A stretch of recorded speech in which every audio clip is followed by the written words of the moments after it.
Olá, sejam todos muito bem-vindos a mais um episódio do Ortopevinho, nosso podcast que fala sobre saúde, ortopedia, enologia e, claro, vida real.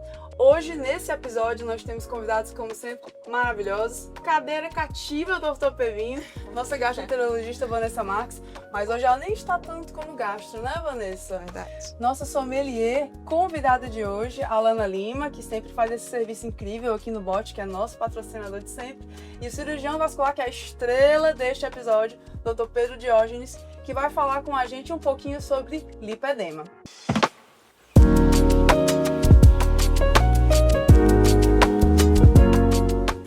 Hoje, gente, a gente tem um vinho patrocinado pela Prime Importadora, na pessoa do meu amigo Davis Kayama, que ajudou demais nesse patrocínio. E a gente vai pegar agora um vídeo do meu amigo Ítalo, sommelier da Devinos, falando um pouquinho sobre esse vinho. Olá, me chamo Ítalo Gervandson. Hoje nós estamos trazendo um exemplar aqui da importadora Prime, certo? A Prime, ela é detentora de grandes rótulos, né, grandes marcas, e por intermédio da Prime a gente está apresentando a De Origem Distribuidora, que é quem faz essa distribuição no canal B2B, né, para grandes empresas, CNPJs, e a Devinos, Wine Store, ela faz o B2C, que é o consumidor final, onde você vai estar encontrando a distribuição exclusiva do Casa del Bosque, né, toda a linha, toda a família, e nesse caso em especial a gente está falando do Pequenas, certo? Um vinho que traz realmente assim toda a complexidade do que é o terroir, né? Durante muito tempo, a questão de terroir foi limitada a conjunto de fatores climáticos. Posteriormente, introduziu o fator humano, né? Entendeu-se que o fator humano fazia parte dessa construção de terroir. E esse exemplar do Pequenas, né, da Casa del Bosque, ele traz exatamente isso, certo? Ele faz essa construção, certo, de terroir com fatores climáticos e fator humano. Ele tem uma intervenção, um caso pensado, né, pelo enólogo, inspirado nos grandes chardonnays de Borgonha, certo? Ele tem uma parcela do vinho que vai para ânforas de concreto, onde traz frescor, né? Traz o vinho mais fresco, mais vivo, respeitando toda a classificação ali da sua produção, certo? A origem do seu terroir, que é Casablanca, no Chile, e a outra parcela dele vai para barricas de carvalho, né? Barricas de primeiro uso, onde traz uma profundidade maior, traz essa complexidade, essa riqueza. E daí vem a intervenção humana, né? Que é o trabalho do enólogo, onde ele traz particularidades, certo? Ele traz todo um cuidado em seleção de cachos de uva manual, onde são prensados o cacho por inteiro. A primeira parcela dessa prensa vai para a ânfora de concreto, a segunda parcela dessa prensa, né, que vai para as barricas, tá, de carvalho. Então, nessa junção, nesse trabalho do nosso enólogo, do nosso profissional, a gente tem essa expressão completa do que é o terroir nos dias de hoje. Também vale ressaltar a embalagem, o cuidado que a Casa del Bosque tem para esse exemplar, né? Um cartucho diferenciado, onde referencia a uva, tem um pouco da história da vinícola. São videiras já com um determinado anos de vida, então ela perde um pouco de produtividade quantitativa e ganha na produtividade qualitativa. E aqui na Devinos, que faz essa parte da distribuição, né, para o consumidor final, que é onde você tem acesso a nosso portfólio por inteiro, você vai encontrar toda a família Casa del Bosque, certo? E essa garrafa, né, esse exemplar de forma exclusiva com essa distribuição Prime de Origem Devinos. Alana, você se incomoda de fazer o serviço do vinho pra gente? Fazer o serviço. Então, obrigada. Então, Pedro, é verdade que hoje em dia todo mundo tem lipedema, porque nas mídias sociais, como diz o nosso Júnior, pau que rola. O lipedema em aparentemente todas as mulheres têm. É desse jeito mesmo? Realmente, assim, é uma coisa, que é uma doença, né? Obviamente que, assim, simplesmente não era vista. Eu estava comentando aqui no nosso make-off extraoficial aqui, antes da gente iniciar, né? Que isso saiu da minha época de residência, muitos anos atrás, não vou dizer aqui, mas isso é melhor, né? Jovem. Exatamente. Com certeza vocês ainda não estavam dentro da medicina, mas saiu de um parágrafozinho num livro, Um parágrafo, literalmente. Se você pegar o Tratado de Cirurgia Vascular do fim dos anos 90, começo dos anos 2000, era um parágrafo. Se mencionava que existia um diagnóstico diferencial, né? Uma possível outra causa para o inchaço nas pernas, que era o lipedema, mas que isso não era uma doença propriamente dita e que precisava se prestar atenção para não tratar como um edema normal dos membros inferiores, para uma verdadeira panaceia que surgiu, né, hoje em dia. Então, hoje saímos disso aí para uma situação onde realmente está todo mundo olhando. Existem alguns estudos já populacionais, né? Quantas pessoas tem, quanto isso é possível. Brasileiros, tem uma pessoa no Brasil, que é o Alexandre Amato, que realmente estuda bastante isso aí, já publicou tanto livros para leigos quanto livros específicos, né, sobre isso aí, e varia aí em torno de 10, 12%. Ou seja, prevalência entre mulheres, né? Sempre as mulheres mais afetadas, mas também não é essa quantidade absurda. 12%, assim, em termos populacionais, é muita gente. É muita gente. E será que com esse início, esse olhar maior para a qualidade de vida, atividade física e tudo mais, será que não é por isso que ganhou um enfoque maior?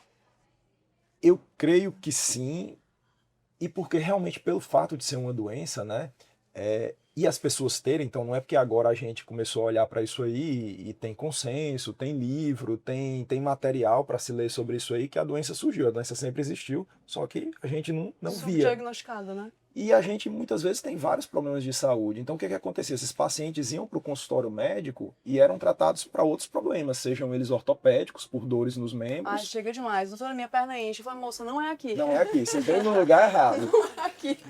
Seja por problemas vasculares, venosos, varizes, etc. E aí, quando você trata a pessoa para uma coisa e na realidade o que está causando mal para ela é outra, ela não vai melhorar.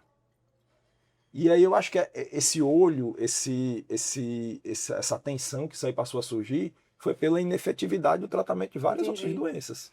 Me diz uma coisa, você que estava monopolizando um pouco agora no começo, mas só um minuto, que cor linda a cor desse vinho, né? Queria só pontuar rapidamente. A Ana, você é uma grande fã de Chardonnay? Sim, é a minha uva preferida, na verdade. É muito polivalente quando a gente fala de uvas brancas, né? É a uva mais encorpada de todas as brancas, é a rainha. Nossa senhora, já chegou de bem acompanhada esse podcast. E essa cor lindíssima. Linda. Tem um amanteigado, né? Sim, porque esse vinho ele passa por um processo de batonagem e ele também a batonagem. Vamos agora para a explicação. Traduzindo, é sobre as borras. Então tem um bastão, né? Tá lá no barril, tem um bastão. E aí vai uma pessoa e faz movimentos de vai e volta para que essas borras ela consiga, né, participar ali de todo o vinho e dar essas notas e até essa coloração também. Muito bom, viu? E ele é bem untuoso também. Muito untuoso. Isso aqui eu acho que ia bem até com uma gordurinha, né? Um molho mais em queijo, uma coisa mais... Sim. Uma massa com salmão, né? Um peixe com mais intensidade. Um sabor porque ele passa por barriga de carvalho também, então ele pede um prato um pouco mais de potência. Que uma delícia. Mas voltando, uma coisa que eu vejo, especialmente nas mídias sociais, são aqueles sintomas de lipedema. Que aí, assim, como eles falam, acho que a gente que passa muito tempo em pé e muito tempo sentada, se encaixaria em todos eles. Ah, não, porque fica a marca da costura da calça na sua perna. Quem não tem. Quem não tem, né? Quem não apresenta isso. Não são muito específicos, né? Na realidade, assim, os sintomas propriamente ditos, os sinais, ainda estão passando por uma filtragem, né? Para você ter uma ideia, os primeiros consensos internacionais, o primeiro consenso, na realidade, internacional que surgiu foi agora. Foi feito em 2023 e saiu a publicação no fim de 2024, começo de 2025. O consenso brasileiro, na realidade, saiu quase para e passo. 2025, mas é porque, como eu disse, a gente tem uma pessoa aqui no Brasil que simplesmente colocou o olho em cima dessa doença. Aqui vale a pena investigar, né? Exatamente. Eu acho que talvez, pelo que eu já assisti algumas palestras dele, né? Pelo que ele deu a entender, foi essa percepção de que ele não estava resolvendo as queixas das pessoas que estavam chegando. Tinha alguma coisa errada, ele estava olhando para o lugar errado. E o que é que mantém de mais queixa, Pedro? Porque, assim, eu tenho uma uma deficiência de retorno venoso, eu tenho a perna inchada, eu uso minhas boas meias para poder operar e assim segue o jogo. Melhora, mas não fica excelente, né? Agora tem uma característica diferente. Eu percebo, por exemplo, que as minhas amigas que têm realmente diagnóstico de lipedema, elas usam meio, mas também não tem uma melhora tão grande da estética. O que melhora às vezes é a sensação de fadiga, mas o edema ele segue, aquele membro continua assim mais volumoso. Tem um tratamento mais específico, mesmo sendo assim uma doença mais recente de diagnóstico? Eu diria que é um foco diferente, né? Na realidade, o que eles estão Ele descobrindo... se rebolando para responder Para nesse responder, tentando olhar, tentando não falar nenhuma panaceia, nada assim fora do normal. Mas o que acontece de fato é que existe uma superposição de doença. Então, talvez a tua amiga, várias outras pessoas têm varizes na perna. E a variz, na hora que você coloca a meia de compressão, ela meio que elimina aquele segmento que não está cumprindo a função de fazer o sangue voltar para o coração. Porque comprime aquelas veias que estão com problemas valvulares. Então direciona o sangue para as veias musculares, que geralmente têm as válvulas preservadas. Eu sabia que tinha esse. O princípio da meia é bem interessante. Inclusive, não foi descoberto por um médico, foi um engenheiro que Faz descobriu a todo meia. sentido, Faz todo inclusive. sentido. É bem físico, né? É bem físico o negócio, totalmente. Foi descoberto por um engenheiro, o cara tinha um problema de uma sequela de uma trombose grave, morria de dor, não existia meia na época, ele quando estava dentro da piscina, andando, ele percebia que melhorava muito. O que era? A pressão da água hidrostática que fazia com que as veias superficiais doentes ficassem comprimidas e favorecesse o retorno venoso. Então, segue a fisiopatologia da doença, né? Segue o mecanismo da doença. E aí, as pacientes que têm lipedema, o mecanismo na parte do lipedema é outro. Então, era isso que acontecia. Ele prescrevia meia, não acoplava a meia, porque existe um dismorfismo, né? A perna está, de certa forma, dependendo do estágio do lipedema, está deformada. Então, a meia não acoplava, ou quando acoplava, não trazia a melhora da dor. E essa dor, ele começou a perceber que tem uma relação inflamatória. Uma coisa que eu tenho de dúvida, até para quem está assistindo pra gente, qual é a diferença entre realmente obesidade, né, aquele tecido adiposo, a diferença entre o lipedema e o linfedema que a gente já conhece? Praticamente, de uma forma simples, né? A obesidade seria o ganho de gordura no corpo, né, de uma forma proporcional, no corpo inteiro. Que pode acontecer numa pessoa com lipedema, pode acontecer numa pessoa com varizes, né? Pode acontecer numa pessoa com linfedema. Então você pode ter as duas coisas. Uma em maior grau, outra em menor grau. Já o lipedema existe, por alguns motivos que ainda estão sendo estudados, um acúmulo de gordura preferencial nos membros, principalmente nas mulheres e nos membros inferiores. Então é aquela mulher com o corpo que na adolescência, às vezes é um corpo que chama atenção, porque tem... Famosa pera, né? famosa pera, né? O corpo de cintura, de violão, etc. Mas que com o tempo, como a doença é progressiva, vai deformando o corpo dela, mas muitas vezes, desde a adolescência, ela já tem algum sintoma de dores nas pernas, que às vezes são ignorados, são reprimidos pela família. Minha filha, você não tem nada, você não entendeu? E a coisa existe já, de fato. Só que ninguém vai enxergar uma coisa que ninguém sabe ver ainda. É o subdiagnóstico. Era subdiagnosticado. Então, seria um acúmulo preferencial nessa região. Já o linfedema seria um outro problema. É o mau funcionamento dos linfáticos. Então, ocorre, de fato, um acúmulo de líquido nas pernas. Elas aumentam de volume porque tem um acúmulo de líquido, né? Ali naquela região dos tecidos e tal. E nosso linfático precisa funcionar para a nossa perna não inchar. As veias não dão conta de 100%. Então, eles são como um sistema de backup. Muitas vezes, quando a gente sofre trauma, uma fratura, etc., né, tem um período para os linfáticos se recuperarem. É por isso que a perna incha no pós. Esse é o maior desespero dos pacientes, que eles acham que é só consolidar osso, Não consolidação é, óssea. ali, não. ali Tem osso, tem músculo, às vezes tem é o trabalho vaso. mais simples, né? A consolidação Exatamente, óssea. a maioria das vezes. Sem querer entrar nesses Ó, Pedro, atritos. começou a brigar já cedo começou da o manhã, fight. primeira gravação do dia. Tá, mas temos muitas mulheres, acho que inchaço na perna é uma coisa comum a todos nós. A Alana que passa Sim. muito tempo em pé. Sim, muito Você tempo. tem muita sensação de fadiga, minha amiga? Sim, eu tenho muita varize também. A gente passa em restaurante, a gente passa no final de semana, passa o dia em pé. Então. E assim, falando do lipedema, né? Se a gente for pegar alguma informação na internet, quase toda mulher tem. Não é isso que eu tava falando, parece Quase que toda todo mulher mundo tem, Eu porque tenho certeza eu me que tem, deparei com um também. vídeo que dizia que você apertasse a sua perna, que você, né, visualizasse alguns buraquinhos. Virou um É um tema diagnóstico. midiático, Ah, né? meio que eu A acho que moda. tem uma confusão muito grande sobre o que é Sim. celulite. Exatamente. Não é bem isso. Acho que a celulite não dói.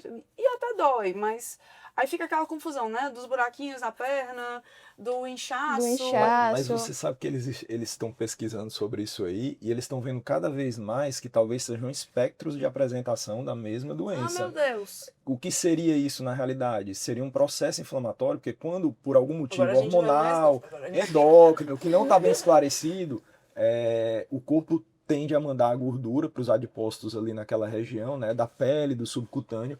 Essa gordura chega muito rápido e mediante um processo de isquemia, muitas vezes, do tecido, e aí tem um processo inflamatório ali. Entendeu? Então não é só essa gordura que está chegando e está ficando presa ali naquela região, Ela realmente Ela- tem uma característica diferente? ela não deveria estar localizada ali. O Amato, né, na realidade, a primeira publicação internacional que teve para algum exame assim específico de ultrassom, ele media a espessura do coxim gorduroso, né, no ultrassom, e aí ele conseguiu mostrar, né, que tinha uma curva realmente com capacidade diagnóstica, aquelas estatísticas de curva Rock, essas Sei, coisas que é bem específico, né, mas que ele conseguiu mostrar que tinha uma capacidade diagnóstica esse acúmulo.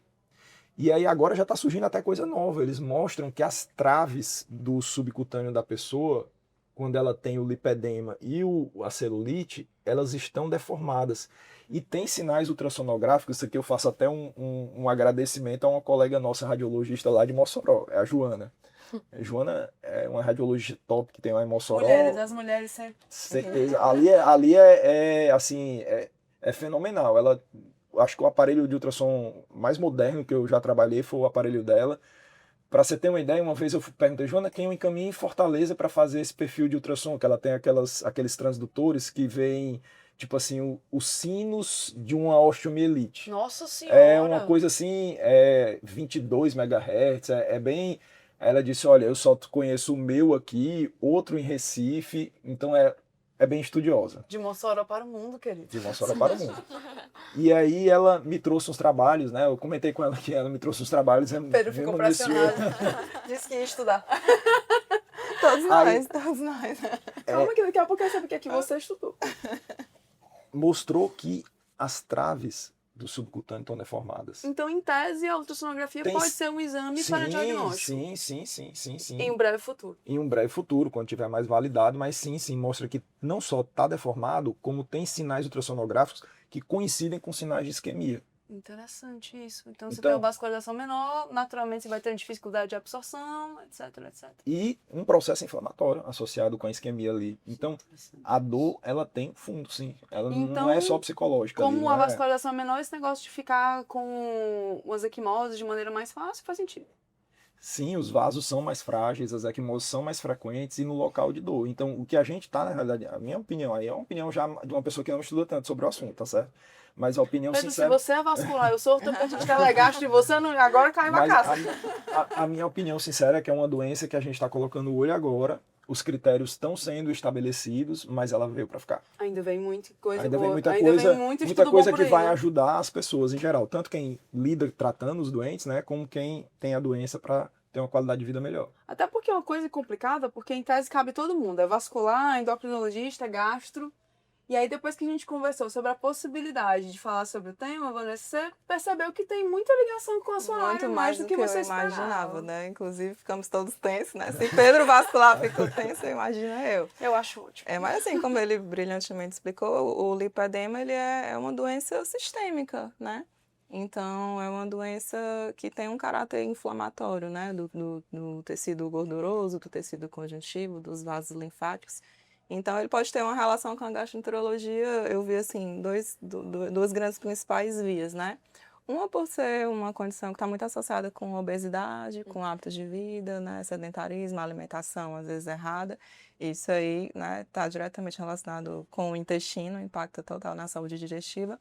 Mas o próprio fato de ser uma doença inflamatória, né? O intestino, ele também tem vasos linfáticos, ele também tem tecido conjuntivo, né? Também tem tecido gorduroso. E por ser Eu não uma... posso falar sobre os ossos, querida, realmente. Desculpa. Então, assim, por ser uma doença sistêmica, ele acaba que ele estimula ali um ambiente micro ou macro inflamatório no organismo que pode, sim, influenciar diretamente também na saúde digestiva, né? Então, não é uma Então, será queixa... que é por isso que o pessoal fala tanto da questão da dieta associada ao lipedema? Eu creio que sim. Eu acho que também, né? Até porque o tratamento do lipedema, Pedro pode falar mais, mas ele é multifatorial e vai estar incluído nisso a questão da alimentação saudável, atividade física, perda de peso. Calma. Começou a quebrar Cuidado a gente com o aqui, álcool. A Ana percebeu que saiu um maracujá, Sim, surgiu maracujá, muito maracujá. Deu uma evoluída, aqui. né? Ele evoluiu em taça, né? É um vinho bem complexo, tem aromas de abacaxi também, que é bem característico da Chardonnay. Ele tem barrica, né? esse Sim, vinho? tem um leve tostado também. Para os leigos, seria barrica. Agora, Momento da Ana bebeu. Barrica é um recipiente que pode ter várias origens, pode ser tanto francês quanto americano, e aí vai dar aroma ao vinho e também vai ajudar na estrutura do vinho, né? A textura gustativa. Então, esses aromas que geralmente nós sentimos de baunilha, Sim, de sim. coco, são que às provenientes vezes do a gente chama barril de de carvalho. notas, né? Uma nota Isso, disso, uma nota, daquilo. nota de baunilha, nota de coco, nota de especiarias, é proveniente do barril de carvalho. Uma coisa que eu já aprendi na minha primeira aula agora do Sommelier School, querida. Agora a gata vai ficar profissional. É que essas notas mais frutadas, né? Tipo abacaxi, Sim. maracujá, são aromas primários da Isso, uva. proveniente da própria uva, da fruta. Isso. E aí os aromas secundários e terciários vêm da Proveniente fermentação, da fermentação e do Processos. envelhecimento e também. vem da barrica de madeira, Exatamente. né? Que quando exalta mais aquele sabor específico da barrica, se Isso. torna um defeito. Olha só, Exatamente, porque o vinho Estudou ele tem bem, que ter o estudou bem. equilíbrio entre a fruta e a barrica de carvalho. por isso que Porque se os tiver vinhos muita equilibrados são barrica, tão caros. mas- É o Cara, gosto a só fruta. da vasilha, né? Exatamente. Exatamente, Isso exatamente. mesmo. Tem que ter Mas a tem gente que essência. gosta desse perfil de vinho Assim, aí, com né? certeza. Tem gente pra gosto, tudo, mas... tem que se respeitar, até certo Principalmente ponto, os tem que ser brasileiros. respeitado. Mas, né? Agora, assim, puxando para a minha sardinha, Pedro, a atividade física, ela tem o potencial de melhorar e de piorar o lipedema? Principalmente de melhorar, né? Os consensos que saíram, que eu falei que foram recentes Vamos agora... tá estudado É, mesmo. não, eu dei uma olhada, assim, menos do que o que eu gostaria, porque o tempo não deixa, né? Mas eu dei uma olhada. Eles saíram de uma forma bem bacana, assim. Vocês já ouviram falar no método Delphi de consenso? Consenso, geralmente, a gente tem dentro da professor medicina... mesmo. Dentro da medicina, uma coisinha meio chata dentro do consenso, que é o seguinte, tem a autoridade, ela vai lá, é eleita, nem sempre com critérios muito claros, né? Uhum. Muitas vezes é muita política dentro... Isso acontece em qualquer área, né? Sempre. E aí eles simplesmente decidem, às vezes com influências financeiras, que a gente sabe disso aí, decidem o que é melhor ou não. Aí eles, rapaz, a gente precisa mudar isso aí. Aí o método Delphi agora é o seguinte, faz-se uma votação, né? Entre pessoas que estejam habilitadas. Então, a gente acha que quem deve cuidar disso aqui é cirurgião vascular, o endocrinologista, o gastroenterologista e o ortopedista, com especialidade em esporte, né? Porque Sim. faz parte do tratamento. Tá bom, então vamos convidar, mandar carta convite dentro das especialidades, vamos ver quem vai responder. Aí responderam tantas pessoas, aí depois manda o que eles querem responder no consenso. Atividade física melhora, atividade física de alto impacto, de baixo impacto, aeróbica, anaeróbica, Isso parece uma maneira muito óbvia e clara de fazer as coisas de maneira que correta. deveria ser desde o começo, Desde o mas assim, princípio. a sociedade está em desenvolvimento, né? Sempre, né? Aí a gente entra em questões filosóficas muito mais profundas, Sim. mas eles dois já saíram dessa forma, nesse método que eu acho que é um método que vai prevalecer dentro dos consensos médicos. E aí uma das questões é exatamente que eles responderam, né? E teve consenso, foi a questão da atividade física de baixo impacto. Baixo impacto. Baixo impacto, né? E a atividade física, principalmente aeróbica, né? Certo. Então, Uma coisa- é benéfica. Uma coisa que eu vejo é que a musculação de alta intensidade, com altas cargas e muita repetição, não tem bons resultados. Pois é, faz sentido para mim, e talvez também faça para vocês, pelo menos do ponto de vista anatômico, né? Porque linfático não está só na superfície, está também dentro da musculatura. Então, se você começa a fazer um estresse inflamatório muito grande dentro da musculatura, com atividade de alto impacto, né? esses linfáticos eles vão sair da jogada e vão sobrecarregar a região lá mais superficial da pele, do subcutâneo, que está com problema. Já a atividade aeróbica de baixo impacto, caminhar, ela estimula a musculatura da panturrilha, a bomba muscular da panturrilha. Então, naquele momento, trazendo para a banda do venoso, né? A gente sabe que uma pessoa andando, a pressão venosa vai a negativa dentro do pé, Nossa. por causa da bomba muscular da panturrilha. Então faz todo sentido. Puxa mesmo, Puxa mesmo. Então faz todo sentido que melhore com a atividade. Agora, é bacana, né, você perguntar para várias pessoas e ela, não, eu percebo no meu consultório que melhora, pelo que eu li, melhora, todo mundo volta e Mas uma queixa que as minhas pacientes têm é que quando a gente faz realmente atividade física de alto impacto, progressão de carga, especialmente associado a exercício cardiovascular de alta intensidade, como spinning, elas têm uma queixa de muita dor pós-treino. Aquela dor que incomoda à noite. entendi. não Às vezes deixa a que é pessoa maior dormir. do que o que você está acostumado Que não a é a ver em dor outras muscular. pessoas, que não é Não é simplesmente aquela dor de acúmulo lático, de ácido lático. de ácido Não é. lático na musculatura, é diferente. É uma dor diferente. É uma dor no membro inferior como Talvez um todo. porque ela teve uma piora ali na questão do Faz lipedema sentido, dela, né? faz sentido, Faz entendeu? sentido. Agora, como você falou, é uma coisa muito nova para vocês que são da vascular. Imagina pra gente na medicina do esporte, né? Então, de repente, a gente teve várias outras queixas, vai ter que mudar um prognóstico, um protocolo de tratamento, um protocolo de atividade física. Talvez para o paciente. Né? Exatamente, de maneira bem pessoal, né? De maneira bem personalizada. Mas eu acho que o futuro vem exatamente disso daí. Agora, Vanessa, em relação ao álcool, já que estamos falando sobre isso. Tema complexo. Fala a frase clássica de todo episódio. Vamos lá, mais uma vez. Ela não cansa de ouvir. Não, porque os nossos telespectadores precisam saber disso, porque fica o questionamento, né, que o podcast estimula o consumo de vinho, não é isso? Então, vamos lá. Não existe, infelizmente, dose mínima segura recomendada de álcool, né? Então, não existe, doutora, quanto eu posso beber para não fazer mal para o meu fígado, para o meu intestino?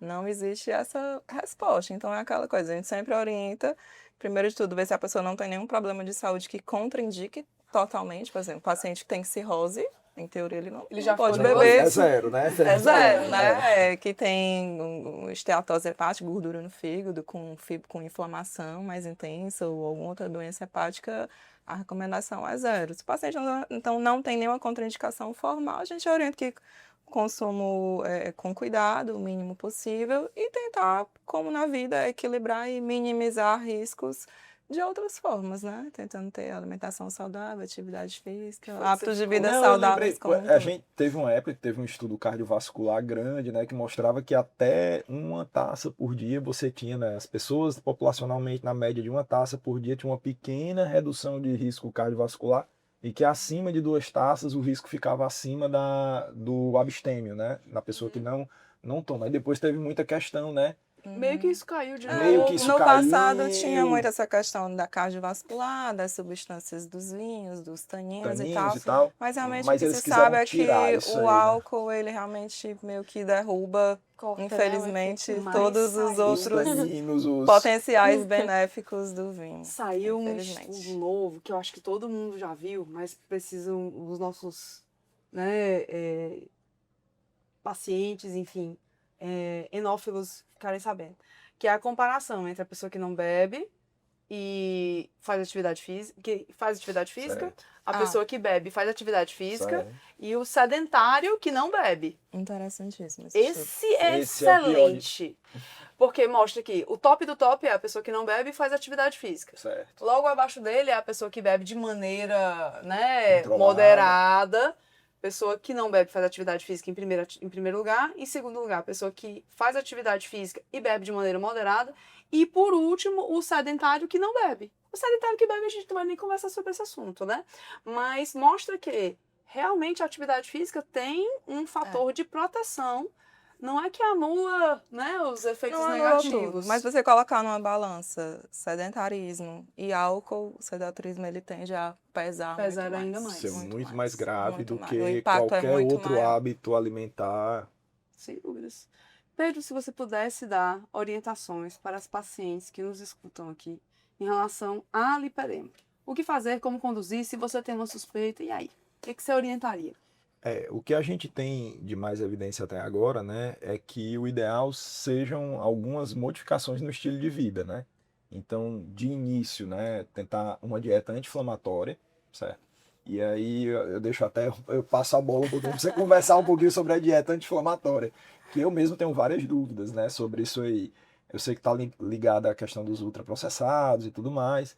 Então, uma dieta preferencialmente anti-inflamatória. Lembrar só que a gente não tem só lipedema, então precisa tratar as outras coisas também. Se tem linfedema, tem que tratar o linfedema associado. Se tem doença venosa, tem que tratar a doença venosa. Se tem um problema articular associado, se tem um problema tendinoso associado, tem que tratar esse problema, sem dúvida nenhuma. E uma vez que todas essas coisas estejam controladas, né, que a pessoa esteja no hábito de vida saudável, dentro do peso ideal, e mesmo assim permaneça alguma deformidade que prejudica o dia a dia da pessoa, aí pode ter algum tratamento intervencionista, mas... E aí, faz lipoaspiração ou não faz? Eu sabia que ia chegar essa... Porque tá na moda, né? Tá O na pessoal moda. tá vendendo procedimento à torta e à direita. Olha, estão vendendo curso para ensinar a fazer isso aí, assim, de uma forma muito agressiva aqui no Brasil. Tanto que eu acho que puxou até um viés, né? Que aqui no Brasil o consenso, ele recomenda a lipoaspiração. O consenso internacional não recomenda. Diz que não tem evidência de melhora. O brasileiro diz que tem evidência de melhora de qualidade de vida, apesar de mais de 50% das pacientes recuperarem o volume naquela região. Porque É o que está volta, escrito então, no né? nosso, entendeu? Entendi. Então, assim, a gente tem que ter muito cuidado em relação a isso aí, né? Porque são pacientes, às vezes, que elas vão bater na porta de cada consultório até achar o que elas querem Padrão, isso daí. ouvir. Até porque mexe com estética. E quando mexe com a estética, normalmente a mulher, ela quer resolver. Então a gente tem que ser realista, né? Se você está considerando isso aí, lembrar que há uma chance muito grande de voltar ao mesmo volume que estava antes. E que provavelmente o que vai ter mais impacto para resolver os seus sintomas de dores, de mal-estar, vão ser as mudanças de qualidade de vida, né? De alimentação, perda de peso, de sedentarismo. Então, o que os estudos não têm dúvida que mostrou sempre benefício era sedentária, começou a fazer exercício. Entendi. Melhorou. Estava acima do peso, de acordo com os parâmetros antropométricos, entrou dentro de uma faixa mais adequada, às vezes nem chegou na faixa perfeita, mas entrou na faixa adequada, já melhorou. A qualidade melhorou e de forma indiscutível, entendeu? Sempre melhora, né? Quando Pois a gente fala de todos os processos inflamatórios do corpo. Então eu acho que assim, se a gente tem algumas coisas que têm evidências mais fortes, né, mais sustentáveis, a gente tem que priorizar isso aí primeiro. Não estou dizendo que é impossível fazer lipoaspiração. Tem técnica, né, que eles descrevem, que tenta preservar. Agora, lembrar, lipoaspiração lesiona linfático. Então, se você tinha lipedema, você pode sair da lipoaspiração com lipedema e linfedema. É uma realidade. Você pode sair com 2 problemas ali. Então, lembrar que provavelmente vai voltar o volume ali, né, e você pode ter problemas relacionados a isso aí. Eu sei que a gente podia pegar um episódio todo para falar sobre dieta anti-inflamatória. Brevemente, dicas de dieta anti-inflamatória para as nossas telespectadoras. Dieta anti-inflamatória, que criou-se, né, Leite é inflamatório, grande Vanessa? coisa, e aí vem os pseudo-especialistas, né, Maria. e se apropriam disso, e não pode glúten, não pode o leite. Então, não, assim, uma definição meu de uma dieta anti-inflamatória seria realmente aquela dieta que você vai priorizar alimentos, principalmente naturais, saudáveis, né? O principal seria o quê? É o que eu gosto de dizer para meus pacientes, assim, o que inflama de fato o intestino é alimento industrializado, né? São os snacks, o açúcar refinado, são os alimentos com alto índice de gordura, de açúcar. Isso aí realmente ele pode mesmo causar um ambiente micro-inflamatório, bagunçar a microbiota intestinal e essa inflamação intestinal repercutir organicamente, né, no corpo como um todo. Então seria principalmente isso, né, o que eu gosto é evitar, principalmente industrializado, açúcar refinado, alimentos com alta concentração de gordura, priorizar frutas, vegetais, alimentos, uma dieta o mais natural, o mais saudável possível a maior parte do tempo. A frase clássica é desembale menos, descasque mais? É cara da Ana Maria Braga. Mas o pior que é isso mesmo, né? E o glúten só para quem tem doença celíaca ou intolerância ao glúten, tirar a lactose só para quem tem intolerância à lactose, né? Não existe. Desmistificar isso também. Eu tinha Desmistificar escutado outra isso, fala né? em relação a isso aí. Como que você consegue preparar na sua casa? Então, se você está querendo comer alguma coisa que você só encontra na prateleira do supermercado, provavelmente aquilo ali é um ultraprocessado. Essa é uma definição incrível essa daí, né? Porque faz todo sentido. Né? Pois Tem é. que ter um método que não é natural. Tem que ter algum método que não é normal para poder aparecer ali na eu prateleira e você não saber fazer em casa. Exatamente. Eu estudando um pouco sobre medicina do estilo de vida, eu assisti uma aula de acho que ela era nutricionista, falando, e faz todo sentido, assim, da evolução humana. O homem, ele foi evoluir ali para caçar, para buscar seu próprio alimento. E na natureza não existe nenhum tipo de alimento que tenha muito açúcar, gordura concentrado no mesmo alimento, né? Então, Ou é muito açúcar ou muito gordura. e proteína, né? Ou seja, os industrializados veem isso, né? De alimentos super palatáveis, que têm alta concentração Teve algum processo dessas que o homem substâncias fez que na natureza não existe, né? Queria, inclusive, com essa reflexão, fechar nosso episódio. Queria agradecer ao Bot, que sempre nos recebe nessa adega linda para fazer a nossa gravação. Queria agradecer a Alana, né, que o Bot cedeu gentilmente para ser a nossa sommelier do episódio. Obrigada Muito obrigada. pelo convite. Agradecer ao patrocínio da Prime Importadora, que nos patrocinou com esse vinho maravilhoso, a Casa Del Bosque. O Ítalo Nada Vinas, que nos ajudou também com a escolha, né, dos rótulos dessa leva de episódios como um todo. Ao Pedro, que abrilhantou demais nosso episódio. Eu que agradeço aí. E a Vanessa, que estará conosco sempre, né? Cadê o gatinho? E a você, né? Que está sempre com a gente aqui no Ortopevinho, porque você sabe, o Ortopevinho é sua dose de saúde. Saúde. Aí.